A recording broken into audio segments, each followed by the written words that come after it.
Welcome back. Here's the Kovacs report on some huge Spider-Man news, and I'm so happy to be bringing this news to all of you. So Spider-Man fans, rejoice. So we are going to talk about this little leak, or rather this huge leak from All-New Venom #9, which, as you can see, plastered across the screen right now, shows Mary Jane breaking up with Paul Rabin. So that's what we're going to talk about today. We're going to talk about the Paul Rabin. We're going to talk about Zeb Wells. We're going to talk about Nick Lowe. We're going to talk about all the backlash, the chaos, and the nightmare that Spider-Man fans, or the majority of Spider-Man fans, have had to endure for many years. Now, before that happens, hit like if you like the video and hit subscribe too. That helps me grow the channel, and I can keep making all these cool videos. Well, I think they're cool. Anyway, the introduction of Paul Rabin in Zeb Wells' amazing Spider-Man run has become one of the most controversial decisions in recent Spider-Man comic history. As Mary Jane Watson's new love interest, Paul Rabin sparked intense fan backlash, not only for disrupting the iconic Peter Parker-Mary Jane relationship, but also for embodying what many fans saw as Marvel's deliberate refusal to honour the desires of its readership. However, like I say, we have an early glimpse of All-New Venom #9, which might signal a positive change for Spider-Man fans. Yes, not since the immortal words of Face It Tiger, you just hit the jackpot, have I been so happy to read, I'm sorry, Paul, I'm breaking up with you. That's right. Those 8 words could be what we've all been waiting for. Now, before we get any further, let's just establish one thing. Marvel have literally robbed Peter to pay Paul, and quite intentionally so, I think. And that's where all this trouble starts. So who is Paul Rabin? Now, he was introduced in Amazing Spider-Man Volume 6, #1 from 2022. And he's a character from an alternate dimension and the son of the villainous Benjamin Rabin, also known as the Emissary. The story arc begins with a time skip revealing that Peter Parker and Mary Jane Watson have broken up, and Mary Jane is now living with Paul, raising 2 children who are later revealed to be magical constructs created by the Emissary. The narrative explains that Peter and Mary Jane were trapped in a post-apocalyptic dimension where time dilation caused Mary Jane to spend 4 years with Paul while Peter was absent, leading to Mary Jane and Paul starting a relationship. As you may have guessed or felt yourself, Paul Rabin's edition was incredibly poorly received, causing huge fan backlash and outrage, which was further amplified by Marvel's seemingly negative editorial stance, specifically Nick Lowe and writer Zeb Wells. And this highlighted the broader implications of Marvel's resistance to reuniting Peter and Mary Jane. From a storytelling perspective, Paul Rabin's introduction felt contrived and poorly justified. Fans criticised his lack of depth, describing him as bland, uncharismatic, with no compelling traits or narrative purpose beyond serving as a romantic rival to Peter Parker. On Reddit, users have called him a faceless IT or tech guy with no sex appeal or class, arguing he lacks the substance to be a meaningful addition to the Spider-Man mythos. The decision to pair Mary Jane with a character who is the son of a minor villain, introduced by Wells himself in ASM 555, further fueled perceptions that Paul was a self-indulgent creation meant to provoke rather than enrich the story. Moreover, Paul's role as a good guy who is heroic and supportive of Mary Jane's superhero identity as Jackpot complicated the narrative. Unlike a villainous rival whom fans could root against, Paul's decency makes Peter appear irrational for opposing him, alienating readers who want to sympathise and empathise with Spider-Man's emotional struggles. This dynamic undermines the classic romantic rivalry trope, leaving fans frustrated with a character who exists primarily to keep Peter and Mary Jane apart. Now, the Peter Parker-Mary Jane Watson relationship is a cornerstone of Spider-Man's appeal, celebrated for its emotional depth and resilience. Their marriage in 1987, depicted in Amazing Spider-Man Annual 21, was a milestone that resonated with fans, symbolising Peter's growth from a young, struggling hero to a man balancing love and responsibility. However, the 2007 storyline, One More Day, where Mephisto erased their marriage to save Aunt May, marks a turning point in fan discontent. The subsequent editorial mandate to keep Peter single and youthful, spearheaded by then-editor-in-chief Joe Quesada, has been a sore point for nearly 2 decades.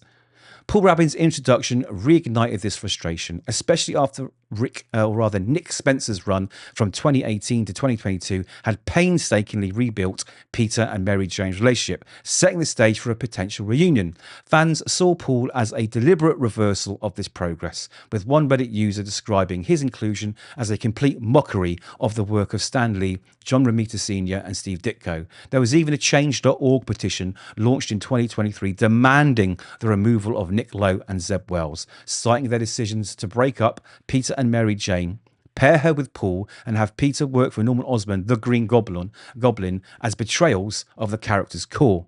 The backlash peaked with ASM 26 in 2023, which featured the death of Miss Marvel Kamala Khan, a move criticised as fridging, which is killing a female character to advance a male hero story, and described as sexist and racist by some fans.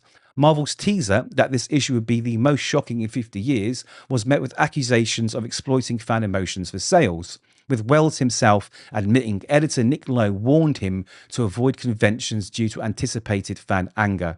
Social media platforms like Reddit and X saw an outpouring of vitriol, with fans calling Wells' run insulting and a fuck you to the fan base for undoing Spencer's efforts and prioritising Paul over Peter.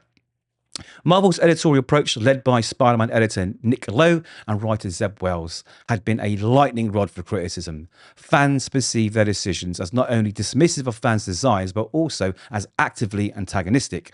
Lowe's response to a fan letter in ASM 57 in 2024, where he brushed off a request to retcon One More Day with a curt dismissal, was seen as emblematic of this and his attitude. The fan, Nick from New Zealand, argued that the current arc distilled the problems with Spider-Man's direction since 2008, to which Lowe responded in a way that fans interpreted as insulting, further alienating the readership. Wells, meanwhile, has been criticised for his handling of the series' narrative and characters. His admission that he was advised to avoid conventions after Amazing Spider-Man 26 suggests an awareness of the backlash, yet his commitment to staying on the title until at least issue 50, later extended to 60, was met with dismay. Fans have accused Wells of lacking the skill to handle Spider-Man's nuanced legacy, with one Reddit post labelling him one of the all-time worst writers of the character for his character assassination of Mary Jane and mishandling of Peter's relationships. The decision to give Mary Jane slot machine-themed powers and a superhero identity as Jackpot, engineered by Paul, was seen as further diminishing the character, reducing her to nothing but a gimmick rather than a fully realised person. Marvel's broader editorial strategy, influenced by figures like Tom Brevoort and C.B. Cebulski, has been criticised for prioritising a youthful Peter Parker over his growth as a character.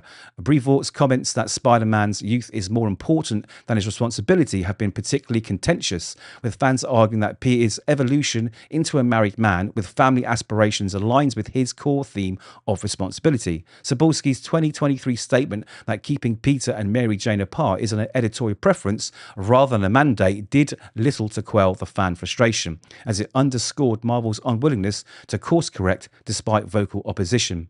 This persistent refusal to reunite Peter and Mary Jane is seen by fans as a betrayal of Spider-Man's emotional core. The couple's on-again, off-again relationship has been a dramatic staple, but the introduction of Paul Rabin and the dissolution of their marriage in One More Day have left fans feeling that Marvel is intentionally antagonizing them. The narrative choice to have Mary Jane spend 4 years with Paul in an alternate dimension only to continue their relationship in Earth 616 feels like a contrived justification to keep her away from Peter. Fans argue that Marvel's editorial team is out of touch with the current zeitgeist, clinging to an outdated vision of Peter as a perpetually single, struggling everyman. The success of Ultimate Spider-Man, where Peter and Mary Jane are married, has been cited as evidence that fans crave stories honouring the relationship. Yet, Marvel's mainline ASM run under Wells and Lowe doubled down on separating them, with Paul's continued presence in stories like All-New Venom reinforcing this divide. The editorial decision to portray Paul and Mary Jane as a new power couple and to have them consider fostering children such as Dylan Brock has been particularly galling for fans who see it as an attempt to legitimise their relationship at Peter's expense. The revelation that Paul and Mary Jane's children were mystical constructs, only to have them vanish, added emotional weight but failed to resolve the core issues. Fans want Peter and Mary Jane together, not Mary Jane tethered to a character they view as a narrative roadblock. The Paul Rabin controversy highlights a deeper issue in Marvel's approach to Spider-Man, a disconnect between creators and fans. The vocal backlash from petitions to social media outcries reflects a fandom that feels ignored and disrespected. The decision to end Wells' run with ASM 60 in October 2024 was met with relief, but the continued presence of Paul in spin-offs like All-New Venom suggested that Marvel is not ready to fully address the fans' concerns.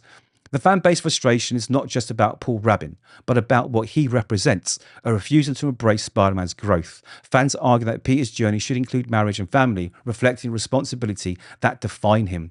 The success of stories like Spider-Man Renew Your Vows from 2015 to 2018, where Peter and Mary Jane have a daughter, Annie, demonstrates that such narratives can resonate without sacrificing Spider-Man's core appeal.